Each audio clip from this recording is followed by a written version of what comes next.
all smiles. The Queen looks happy as she greets volunteers and charity members during a reception at Windsor Castle. The Queen looked radiant as she greeted volunteers at Windsor Castle on Tuesday night. Her Majesty was hosting a reception to mark the centenary of the National Council for Voluntary Organizations, NCVO, which was attended by several charity volunteers as well as her daughter the Princess Royal. The Queen, 92, wore a light blue skirt with a matching jacket as she made her way through the attendees. NCVO, of which the Queen is a patron, represents a third of the voluntary sector workforce in England, with 14,000 member organizations. The reception celebrated the last 100 years of voluntary work as well as its contribution to the UK's history. During the reception, Ron Knight, 88 and Louise Monroe, 24, two volunteers for different organizations, were introduced to the Queen. She matched Carl Ludwig dress and jacket in aqua blue with a Cullen and diamond drop brooch with a string of delicate pearls, small pearl earrings and also a black handbag and gloves. While her daughter, the Princess Royal, wore a smart red suit, also with pearls as she met the volunteers. The reception brought together members of the UK's charity sector and volunteers of all ages. Charities spread across a wide range of causes, from the environment to social and economic issues. Among the organizations represented at the reception was Leap Confronting Conflict, based in Finsbury Park, North London, which provides workshops in managing conflict for young people who are involved in gangs or excluded from schools. Trustee Chantal Chang, who spoke to the Queen about her role, told the Press Association, "With gang violence on the rise at the moment, I think it's prime time for the Queen to be involved in something like this.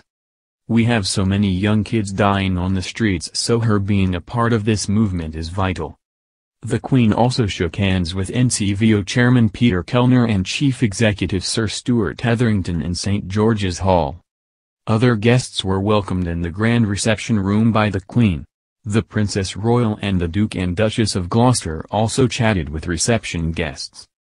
The Queen patrons 600 charities herself and supports 2 awards, created to recognize the work of volunteers, the Queen's Award for Voluntary Service and the Commonwealth Points of Light Award. Sir Stuart said, "The royal family have been our patron for 100 years and that's very important to us. We represent charities in Britain and the Queen has always been involved in charitable activity. This endorsement is massive for us and very important, it's a wonderful thing she's done." He added, "We were talking a little bit about the patrons' lunch on the Mall for her 90th, which I chaired. We remember that day with great affection to celebrate her involvement in charitable activity." The NCVO was founded in 1919 as the National Council of Social Service, NCSS, before being renamed in 1980 as the NCVO, which has helped to establish independent charities such as Age UK, Citizens Advice and the Youth Hostels Association. The organization was first established using a gift from a voluntary sector pioneer who was killed in the First World War. Edward Birchall died aged just 32 during the Battle of the Somme and left a legacy of £1,000, equivalent to around £85,500 in 2018 according to the Bank of England's inflation calculator. He had been a leading figure in the Guilds of Help movement of the time, a forerunner to social services, and his gift was used to set up the NCSS. Currently, over 3,000 organizations list a member of the royal family as their patron or president. Every member of the royal family receives hundreds of requests each year from organizations asking for their support. Royal patronages add status to an organization, and visits and involvement from a royal patron can often bring much-needed publicity. In 2016, after the end of the year of 90th birthday, she passed 25 of these patronages to younger members of the royal families. The patronages included the Holocaust Memorial Day Trust, the Amateur Swimming Association as well as Rugby Football League.